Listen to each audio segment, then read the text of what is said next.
Hello and welcome to Leadership Up Close. I'm Anne Lucas, the founder of Alta, and in each episode, I have a candid conversation with an impactful leader in Europe's tech landscape. They've got the t-shirt, they've got the scars, and they're here to share their insights and maybe even their secret sauce.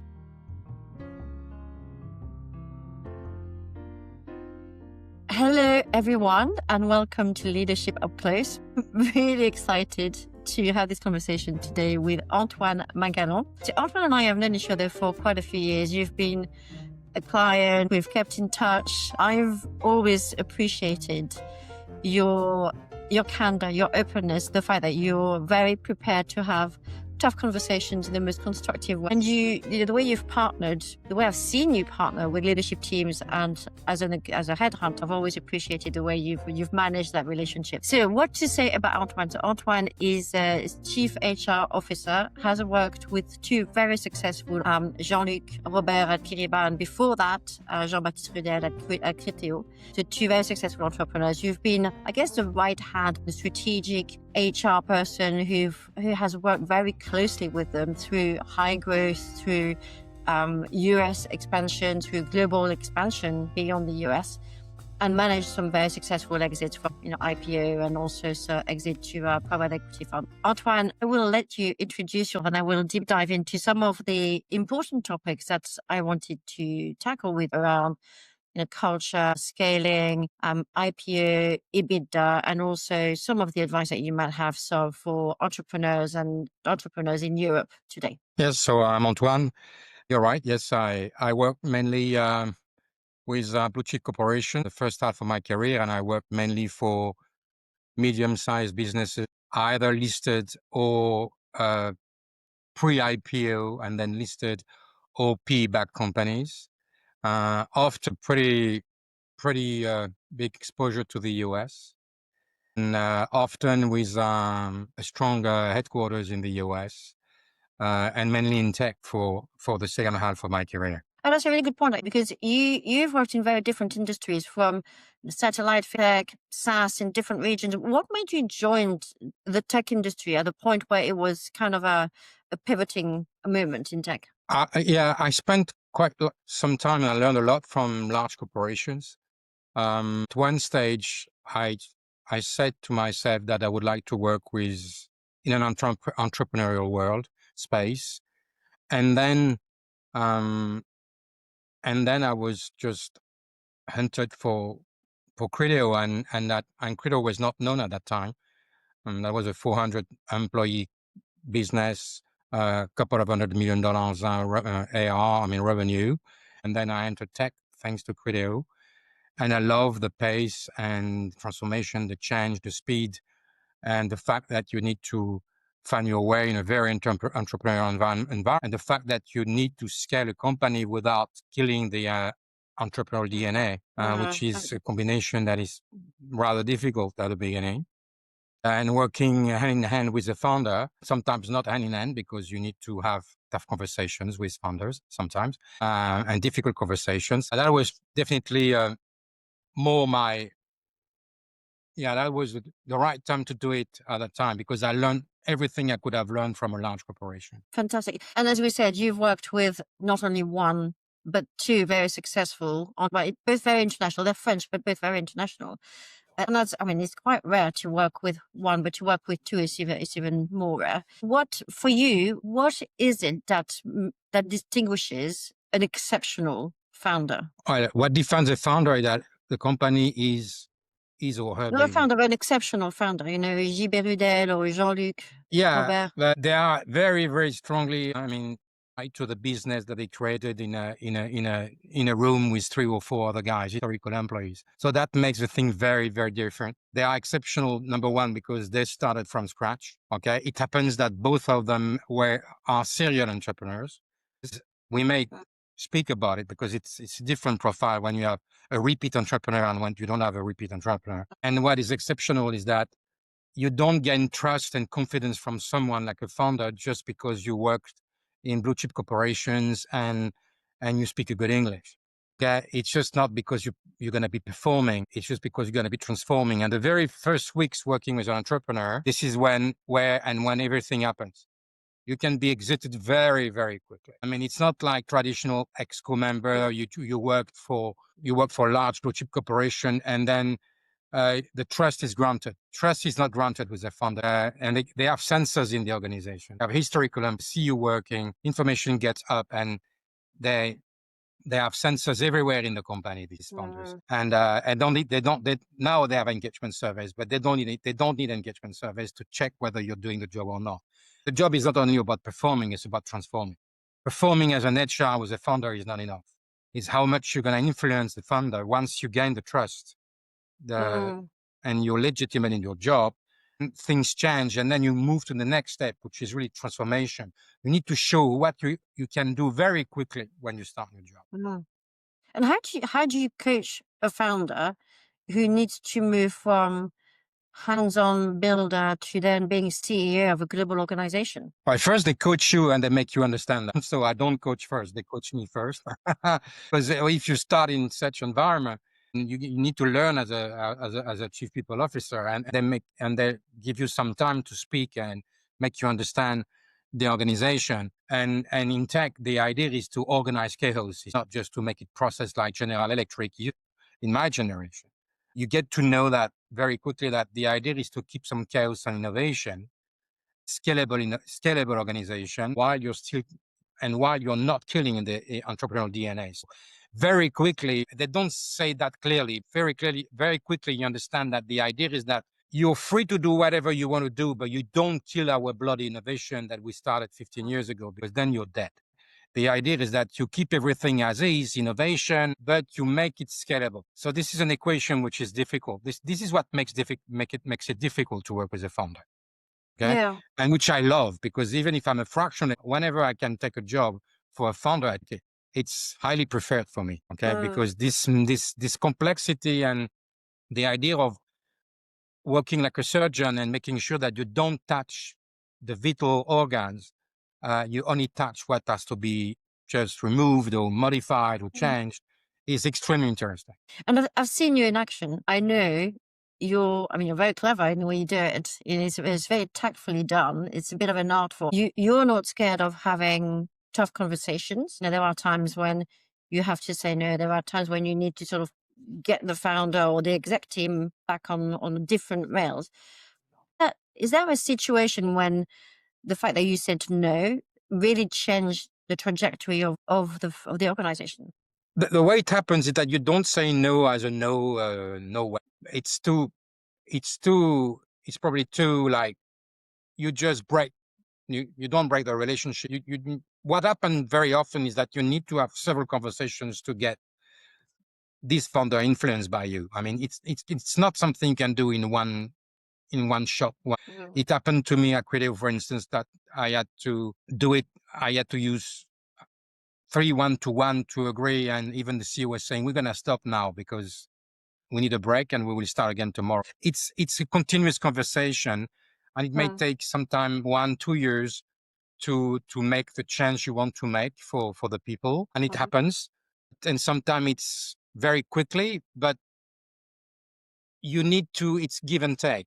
There are some battles you need to pick. If you think that you have a case, number one, as a modern HR, you need to speak the language of CEO. So at the end of the day, if it's something you want to influence and get a yes, or you want to say no, you need to bring numbers and you need to speak business. If you just say HR usually does that doesn't work. What works is what's in it for me. Okay. What is it going to bring to the company? How quick are we going to exit? What is it the value that it's going to bring? Okay. And if you don't speak the language of CEO and other functions, when you work with a founder, it's going to be very hard. You can't be simply a satellite HR function just performing. That is not enough. You need to bring numbers. You need to have a system that brings you the numbers. You need to be super accurate. You need to be super precise. They're usually snipers. You can read things very quickly. I mean, they're special animals. So if you don't come prepared, and even if you come prepared, it may take 2 or 3 instances for you iterations for you to just get what you want. And sometimes you don't get what you want, but you often get what you want. And when I didn't get what I wanted, it's because I was not prepared enough. I didn't bring the right numbers. I was not speaking the language of the CEO, under CEO. And what works in the corporate world will be challenged more often by a founder. And both Criteo and Kyriba were very successful in going to the US. I'd love to talk about that because I think it's a real topic, particularly for European founders, and even more so, I think, for French founders. In fact, I just had this conversation just the other day with two experts in US expansion for tech businesses in Europe. But I think Jean-Luc and JB were very different. You know, with Jean-Luc, from what I remember, has always been Franco-American, a stronger physical presence in the US, whereas JB perhaps did it more from Europe. How did that work? You know, what's your No, both have been very much spent a lot of time in the US. Jean-Luc is definitely someone who's been living in the US for decades. But if you start the US, I mean, they started the US well ahead of me starting with those founders. I can only just describe the thing, but they went to the US because if you don't go to this, you don't open the US.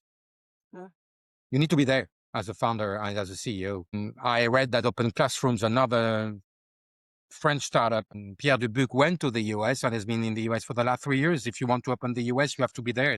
Your physical presence, it's a sacrifice for some of them. But yeah, it happens that they spend a lot of time in the US.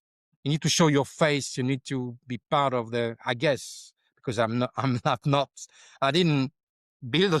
I help them build things in the US sometimes, but if you want just to be listed on NASDAQ, and if it's the first time you come to the US, that will never work. For instance, I mean, if I speak about Criteo, capitalistically, I mean, there is a very intensive capitalistic environment in the US. I mean, there are many partners you can find. And yes, I mean, once you are making 50% of your revenue in the US, I mean, you can have US investors and then you can be listed or be backed by an Anglo-Saxon PE more easily. And then probably the exit intensity in the US and density is such that it's a factor of success for an exit, definitely. And I don't even mention, then you have the first employee after the CEO, and then you've got teams, and then you have a full business up to Kyriba. Kyriba still has 50% of its revenue in the US. They make 50% of their revenue in the US. So it's a huge step, but that requires a physical presence. Yes. And the comment from the two sort of experts I had a conversation with a few days ago was very much, as a European founder, you really need to be committed to becoming American as a person and as a business. So that means, you know, stop thinking like a European into the US, but start thinking American. So change your language, change what, you know, your habits, your culture, what you wear, what you do. So you really rewire your DNA to become American. Is that what you saw happen at Kyriba and Criteo?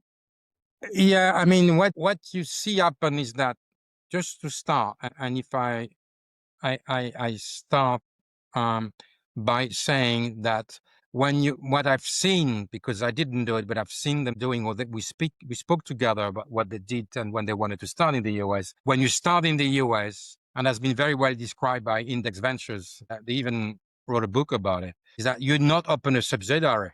You're rebuilding a business somewhere. It's another company. And that's a huge stretch. So opening the US is not like opening subsidiary in Italy or Spain or France. It's definitely restarting a business somewhere. So you need to have a level of energy and a motivation that is such that you start again from scratch somewhere, your business, because the leverage and the ability to duplicate things exists. Yes, you need to be smart enough to have engineering in Europe, because having engineering in Europe and potentially nearshoring like Kyriba in continental Europe is super helpful, because there is talent density and less turnover. That's what you keep in both companies. This is what we kept. Engineering and product was more in Europe than the US, easier to manage. But overall, I mean, you start again a business from scratch, and that is very demanding. Just for that, they have my respect, and that just, I'm still amazed by this level of energy you need to restart a business from scratch. And then, of course, both Kyriba and Criteo were not just in the US. And as you said, 50% revenue from the US, which is, you know, she's amazing. Kyriba, yeah. Mm-hmm. But then it's also, they've very much had global presence. As a chief HR, how do you how do you build an organization culture when you're opening, 5, 10, 15 offices across the world in different continents with different cultures?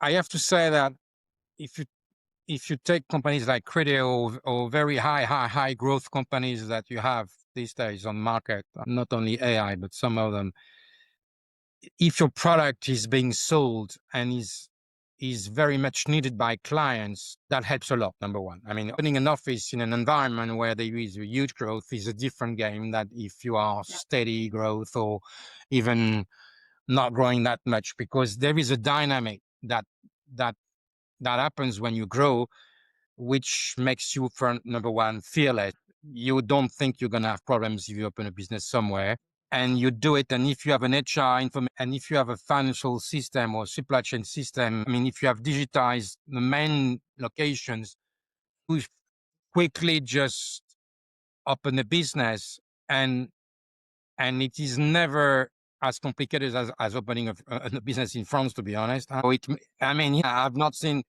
It doesn't take ages. You need to find someone usually, and not only in the US, who's going to be cross-fertilizing. If you open in Turkey, you need someone who knows Criteo Kyriba pretty well, and who's going to be hiring the people. So you need somebody who's carrying the culture on his or her shoulders. You need an angel that goes there and who's going to be some kind of cultural ambassador of what Kyriba is. Or you can start in Japan without having someone who knows Kyriba or Criteo or whatever company. So a mini CEO in a way. You need to have someone who's going to be focusing on a 20% of action that bring 80% of the value, build infrastructure, the first hires and hunt the first key people. And then when you grow, that comes like that. For some startups, and I'm not speaking about Criteo or Kyriba, Germany remains a challenge in Europe. They have software companies. Among them, they have SAP. They usually look first in Germany before they start working for multinational corporations, because they're very powerful and they have a very strong industry, including in tech. Berlin, for instance. And then it's a challenge because despite it's a big country, talents are not easy to attract. And despite it's super close to France and it's our first economic partner, for instance, that remains a challenge to me still today. But otherwise, when you grow, and that was the case for Kyriba and for Criteo, opening a country, we opened Poland at Kyriba in the middle of COVID. There is this level of fear of unpreparation, which makes you do things that if they are too well prepared, you will never do. So this is what makes the difference between a large corporation and those companies. Nothing is perfect, but I'm pretty sure that those founders would tell you, we don't care about perfection. We want to move on, okay? And we want to fail fast. And it's going to be project managed, the openings of those offices, but what's going to happen is what's going to happen, okay? And it's not like we're going to take 2 years to prepare the opening in Turkey or the UK. That's okay. So, and you see and you learn by doing things, because they are almost like family businesses, very entrepreneurial. And you reminded me of something. I think, correct me if I'm wrong, but I seem to remember that Kyriba, in a way, bypassed the UK and went straight to the US.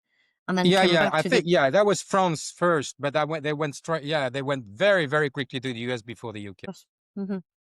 And I'd love to talk about exits. So of course, you've seen both IPO and PE exits. As a CHR, how do you get IPO readiness in an organization? Listen, I don't know, because I did it once, so it's not like I did it 5 times. When we did it super smart, because what I had in mind together with Idexco and with the CEO founder is that despite we only had even not 18 months to do everything, that was a great alibi to make the company more, not over-processed, but more processes, get used to what it means to be listed and belonging to the public, because it's what it means. And the American and the US public go through the filing, go through the compliance, go through the bribery, FCPA trainings. But we did it step by step. We had enough time to do it so that nobody found it too aggressive and nobody said, oh, we're no longer a startup. You need to take things and take 18 months and not do it overnight. Otherwise, this is a big headache. People wake up the day after the IPO. Months, do you think? Is that how long it takes? Do you think 18 months? We only had 18 months, or not even less, 15 months. So you had no choice. But we managed, because you work a lot in those companies, by stream, have the Sarbanes-Oxley implement compliance code of conduct, which we didn't have. Disclose on my side the composition of the corporate officers in the filing to NASDAQ, because you need the SEC needs a lot of disclosure. The business has been managing, and it's a big challenge because you need to open your book and shows your margin, shows your profitability, shows the risk of your business. And it's extremely interesting because you speak to the syndicate of banks that is just facilitating the IPO. And we decided to have a direct introduction, which is the heaviest one. The idea was not to make the employees liquid only. It was just to raise money over there. In the US, and we did it step by step, smartly enough, because the danger is that you just change the profile of your company as a startup to large corporation, and people leave, say, what is this company that is just asking me to go through that training? A couple of days ago, we were still just joking in the corridors. You need to just do things step by step, and I have at least 15 months to make people understand and believe that nothing changes while everything changes, actually. So this is another surgery thing. You need to be super smart at being strict on the things you're going to change. And number two, it doesn't touch and affect every single ExCo member. I mean, the very, very busy people are the CEO, the CFO. You need a chief legal counsel, because this is key in the US, because you have securities laws and obligations. You've got engineering, because they usually have to have Chinese wall, the revenue and the things they had access to before they can't have access any longer. But it's not like marketing, sales. They have to carry on the sales and bring the quarters, and if possible, EBITDA positive before the IPO, which happened at Criteo or right after the IPO. Many functions are not that much involved in the IPO. HR is with finance, with the CEO, with legal departments. Especially when you are incorporated in France and you are listed in the US, it's double work, because you have your shares in France are mirrored in the US, and it's a hell of a job. So that was. And when you bring HR, you manage to place all the things you want to place as an HR through the IPO, because you're not going to be scalable if you don't have systems. You need to consolidate numbers. You need to have your turnover. You need to have your time to hire. And IPO, like PE exits, are a great moment, more credible, and take advantage of the situation without making it like over-processed, which is the danger. Yeah. But of course, the culture changes to having quarterly reporting. It's a whole different cadence that you have. Yeah, after, to be honest, I had less fun. I mean, if P&A is in your office every day, that's fine. Yeah, because you have your quarter and there is a guidance. And then I find the exercise extremely demanding post-IPO. And again, not for every function. Many finance, definitely legal, very busy. Okay, you need to you have some files you need to send. It's compulsory to SEC every quarter, and then disclose information. And when you are listed, and especially if you're not a domestic issuer, but if you're a foreign private issuer, you are being scrutinized by the Americans. So you'd better hit your quota for 3 years. 36 months, or 12 quarters in a row, because they're checking you even more than if you're American. Of course, I have no doubt. And in terms of the exit in the PE environment, how different was that to what you'd experienced at Criteo? Yeah, it's tough, but it's easier because PEs have a machine which is called a playbook and a target operating model, and the due diligence when they buy you and they just give you some timing for them to exit again. And during that time, they give you all the elements, and they have operating partners, They have consultants that help you build and optimize, because usually PEs buy to optimize. They don't buy a Series A or Series B startup. They buy a company which is already like quite mature, and they optimize. And the way they optimize, they usually help you a lot.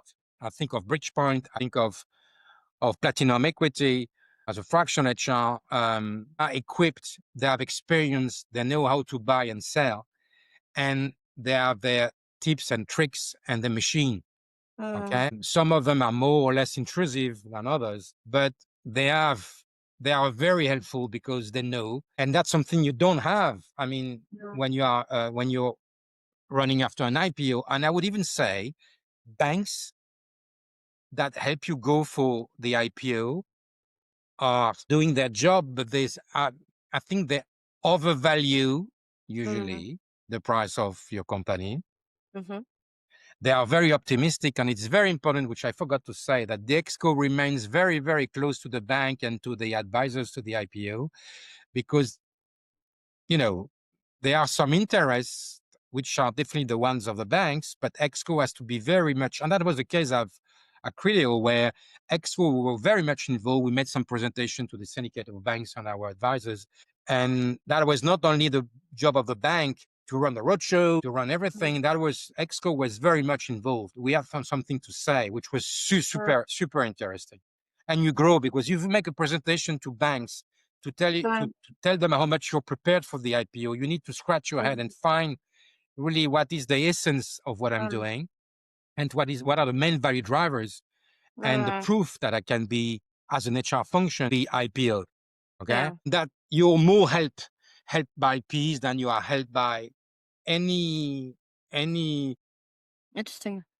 any institution. IPO is very much, you feel like it's a free fall somehow, more than being led by a PE. My understanding of the situation and what I went through is my experience. I don't want to generalize, but that's what I went through. And you mentioned earlier that, as a CHRO, you have to be very business savvy, have a sort of strong, that financial acumen is really important. And when it comes to EBITDA, which of course, as you said, when it comes to an exit, that's an important factor.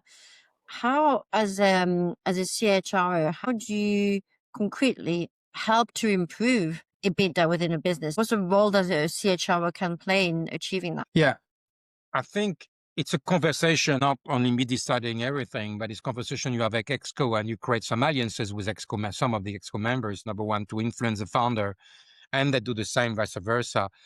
I would say and it's not me, just the market has changed 4 or 5 years ago. I mean, there's just said growth is not going to be enough, and running after growth and having great growth is no longer enough. You need to show that your bottom line is not what it is today. And there is this club of 40% EBITDA, 20% growth, which is definitely more something that I'm interested in these days when I work for a company. The interest of that company to be profitable, at least, let's say, if EBITDA is not the only sign of profitability, because it's before depreciation amortization. But the fact that you have a positive EBITDA show how your operations are profitable, and cash flow EBITDA is clearly the value of your company. So there is EBITDA and cash EBITDA. But if we just focus on EBITDA, you know that, number one, I mean, you want to exit, and it's just something more American than European. I can tell you. Exit is not an obsession. None of the companies I've been working for, but that was counting more than what I see in France and Europe these days. And so the founder, some of them want the company to be successful. And if they get to know, and they know that it's a combination of EBITDA and growth, then they do it. Interesting enough, you don't see that often, but it works, because whether it's Bridgepoint or Criteo, I mean, the idea of being profitable was not an obsession, but we did it. That's simply, and when you grow in a B2B SaaS world, which is the Kyriba world, more than the Criteo one, you mechanically make the EBITDA. If you work on your savings, if you stop spending and you stop investing on some of the things, we don't change very much the profile of the company. Your EBITDA jump That jumps because if you grow by 20% plus, mechanically your EBITDA goes up. Mechanically. And yeah, that goes for some separation of some low value positions worldwide. When you grow and you are a Series D or Series E company, you sometimes corporatize your company with some positions that are directors and executives, which seem to us like very necessary, which don't bring the value. And sometimes it's nobody's fault. Just that the DNA of our company is very much product and revenue. So we try to just and test some of the position, and you end up having like some position you could just remove. You work on the office, on the buildings and real estate, because since COVID, I strongly believe that you don't have to spend the same amount of money for real estate. And when HR does that and brings that to the table, yeah, that is an acceleration for the exit. How many HR people do go and knock at the door of the CEO and say, I wish we could do that because that's gonna accelerate what we want and raise some money again and target for an $8 billion value. Instead of 4, I mean, so we could get to 4 and then it's an endless game and it works well and you exit nicely and everybody's happy and people get the money because it's nice to have everybody with equity. But if it's just not to pay it, well, I mean, and money, funny, super important. Money may be important sometimes, and all founders, the two that you mentioned before, were very strong at every single employee and refreshing and reloading them for the best, although at least the ones that were delivered the most. So I had the chance to work for 2 founders. Everybody was an equity holder. If you were on payroll, from the receptionist to the CEO, equity. Oh. But that is very American. That's why I had the chance to work for people and leaders that were not afraid of dilution because they always said both. I don't mind having 10% of something which is worth 4 billions instead of 25 on something which is valued at 800 million. But that is not what I hear often. I hear very different, but I like the ones that I heard with those 2 founders. One question I have is, and I know we're going to run out of time, but one question I have is around boards.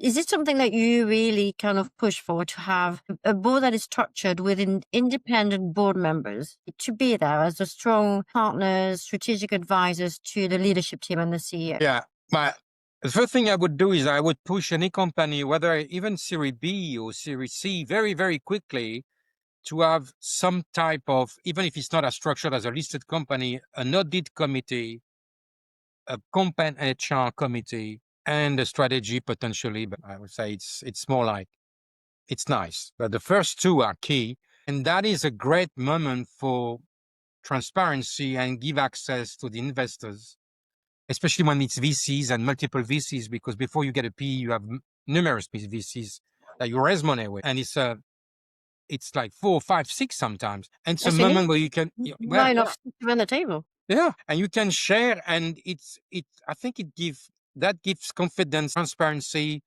and that is pushing the CFO, the CHRO, Chief Legal Officer, the CEO to structure differently the way they speak about the company and the reporting, and that's a good step forward. That's not enough. And then, of course, as you said, you need to have board members. I think board members are very important. I think advisory board, it may be interesting too, because they open doors for the business. Board members are sometimes very busy because they attend multiple boards. So they are extremely smart and useful and then bring a lot of value. But it's interesting to have a couple of advisory board members that can really help you open doors. Criteo did that extremely well. We had someone in the US, I'm thinking of Greg Coleman, who was an employee of the company, who started as an advisor. A great advisory board member in the US, if you open the US, is absolutely critical. Of course, you find the right guy. Greg is still someone I get in touch with. I mean, a veteran of the web and internet in the US is massive in terms of added value. Greg had the chance to be working at Yahoo for Jerry Yang, co-creating Huffington Post, which is sold to AOL, having worked for Reader's Digest, so coming from analogic to digital. These guys, it's a wealth of information, it's a wealth of knowledge. And network. And then I should have mentioned that earlier, but Criteo did very well at using those guys and even hiring them. Yes, I mean, board are important. And I think structuring the relationship with the board is even more important than having a board. What do you speak about? I mean, I think it's important to have some key moments, quality moments with them, where HR focuses on the key topics they're working on. We're implementing SAP, SAP S/4HANA, Workday. This is where we start giving visibility. And then that helps you working. If one day you work for a PE or you go for an IPO, you're more prepared. This is what Criteo did very well. And Kyriba had that too when I joined. This is an accelerator for you to mature and to understand how it is to work with somebody more structured like a PE or the US public. Yeah. Okay. And now for some fun, I've got some little quick fire questions for you. So short questions, smart answers, as short as you can. I've got quite a few. Let's see how we can go. What's the founder trait that you particularly admire? Fearless. Okay. Fearless. They are fearless. That's the thing, having an appetite for risk and not being, as you said, fail fast, move fast. Yeah, they don't have the same. I think the vision they have is there is much less obstacles in their vision field in the line of vision than I do. So they help you remove and that helped me a lot in my private life too. One country where you've been most impressed by the talent? All countries have impressed me. I would say that the talenticity of software engineers and mathematicians is definitely continental Europe. Definitely. Okay. And women. What I've been the most impressed by is the number of women, which we don't have in Western Europe, that loves mathematics, that go for software engineering and you end up having in your teams. Okay, fantastic. I'm glad to hear it. A people mistake that most scale-ups? Yes, probably just not prepare the company to probably staying too long at the child age and not trying to reach the teenager's age so that you can one day move to the adult age. How do you move to one step to the other one? Is that don't overprocess, but just have a job leveling, an HR information system globally, basic thing, back to the basic and simple thing. I mean, they go for TA. TA is important, but it's less important these days. Of course, they need to hire people because they're young companies, but HR is beyond TA and it's a key thing, but it's not only TA. And in Europe, we start a lot with TA and they stay long with TA profile. Scalability. Okay. But it is not defined very clearly, so everybody is using that word, and it has a probably different meaning and dimension, whether you are not willing to transform the company or whether you're willing to transform the company. Okay. So scalable means a lot and nothing to me. It's semantics. It has to be clearly described. Yeah. Probably a fisherman. Yeah, I love fishing. Maybe you'll go back to fishing. It's a cycle. You start with ambition, you go off course, and then you come back to fishing. Yeah, I mean, fishing and being away from my home, like I've been traveling and yeah, fishing. Yes, definitely. Okay. And what advice would you give to your younger self? Yeah, be brave, have the tough conversation, and don't perform, only transform. Bring your ideas. Sometimes you may not speak to your CEO for a couple of weeks because you had a tough conversation, but founders like having these tough moments somehow, so it's worth it, especially if you work for a founder. A sparring partner. Yeah, definitely. And they mentor you, and it's fantastic. And you have to be brave and don't avoid too much because the rest of the organization, there is more avoiders than confrontational people. So if you can be the one, if you can be the elephant in the room, that's nice. Not always, you need to balance, of course. But it's important to be the elephant in the room. Okay. And finally, if leadership was a soundtrack, what song would be on yours? I think it's the Beatles. You say yes, you say no. You say yes, you say no. That's the one. Probably yes. No, the leadership world is not like, it's paved of ambiguity. So this is something we don't speak, and I don't want to ignore the fact that there is at the CHRO level, whether it's Series A, B, C, D, E, F, whatever, there is some ambiguity. So it's not always yes or no. Sometimes it's just in that, in the middle of nothing or in the middle of everything, and you finally get what you want, but it's not real time, and you need to accept the gray area, which is something to learn. And it took me ages to learn this gray thing, which I hated, which I learned with those guys. It has not always worked, always like we wanted, but I learned a lot from it. It's massive.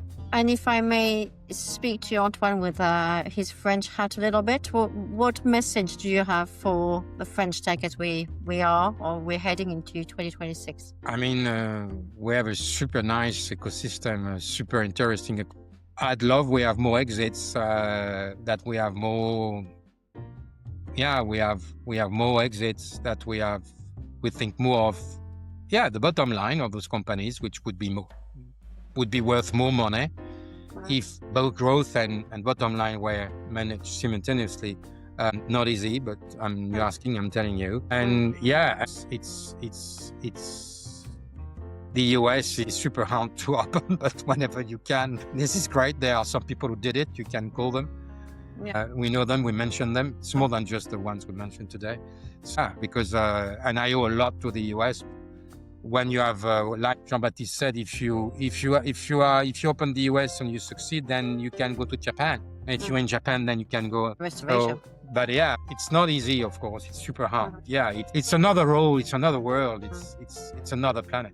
When I left Criteo, I said to the CEO founder, I said, I thought I would go to the moon, but I went to the Mars planet. I mean, that's amazing. You must have had a fantastic journey. Yeah, and it was hard. Not like it was easy relationship every day, but I learned a lot. I learned a lot from them. And then, of course, I adapt to every single client I have. But there are things that you learn. It's massive. Fantastic. Well, Antoine, thank you so much. I've really enjoyed having you. But, we got so many topics, so many angles we could take. I don't feel like one podcast does it justice. I think we need a whole series, with Antoine. Thank you. Antoine, thank you. My pleasure. Thanks to you, Anne.